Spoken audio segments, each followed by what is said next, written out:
گناہ ہیں جن کی پکڑ دنیا میں آتی ہے. ایک ماں باپ کی نافرمانی, دوسرا کسی پہ ظلم. جو کسی پر ظلم کرے گا پکڑ آئے گی دنیا میں ہی. ماں باپ کی نافرمانی کرے گا دنیا میں پکڑ آئے گی. ماں باپ ہیں ادب, خدمت, احترام, عزت, اطاعت, فرما برداری, جھک جانا ہے. ایک صحابی ہے, عرض کہ حضور میرے والد فوت ہو گئے, مرنے کے بعد میں اپنے ماں باپ کے ساتھ کیا اس نے سلوک کر سکتا ہوں؟ زندوں کو نہیں, مرنے کے بعد بھی فکر تھی, آج تو زندوں کو نہیں پوچھ رہے. باپ گھر میں بیٹھا ہے, بیٹا آتا ہے سیدھا اپنے کمرے میں, ماں سے بات نہیں کرتے, باپ سے بات نہیں کرتے, ماں باپ کے پاس بیٹھتے نہیں ہیں, ماں باپ کو وقت نہیں دیتے.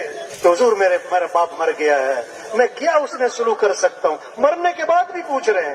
آپ میں کہ ہاں, مرنے کے بعد بھی ماں باپ کے ساتھ اس نے سلوک کر سکتے ہو. 5 کام کرو. اللہ کے نبی نے 5 کام بتائے. مرنے کے بعد کیا؟ ان کے لیے دعا کیا کرو کہ اللہ ان کے درجات کو بلند فرما, ان کے ساتھ عافیت والا معاملہ فرما. دعا کرو. دوسری بات کہ اللہ ان سے زندگی میں جو غلطیاں ہوئیں, کمیاں ہوئیں, کوتاہیاں ہوئیں, گناہ ہوئے, قصور ہوئے, اللہ ان کی غلطیوں کو معاف فرمائے.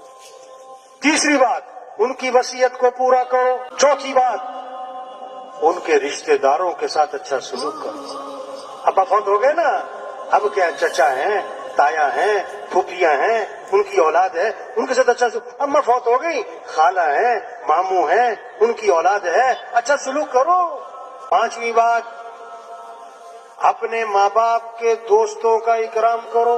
آپ کے دوستوں کا. عبداللہ بن عمر رضی اللہ عنہ سفر میں تھے, ایک بدو نظر آیا, سواری سے اترے, اپنی سواری ہدیے میں دے دی, یہ تیرے لیے ہے. اپنی پگڑی اتاری, وہ بھی دے دی, یہ تمہارے لیے ہے. کسی نے کہا حضرت ایک معمولی سا آدمی تھا, آپ نے سب اتنا کچھ دے دیا, اب معمولی سی چیز دیتے, اس نے بڑا خوش ہو جانا تھا. سواری بھی دے دی, پگڑی اتار کے دے دی, کیوں؟ میں بتاؤں میں نے اس کا اتنا اکرام کیوں کیا ہے؟ میں نے اس کا اتنا اکرام کیوں کہ بتاؤں, اس کا جو والد تھا نا وہ میرے والد کا دوست تھا. اس کا والد میرے والد کا, اس لیے اکرام کیا. کیا خوبصورت دین ہے ہمارا, کیا خوبصورت دین ہے. یہ محنت ہے تبلیغ میں, یہ دین زندگیوں میں آئے.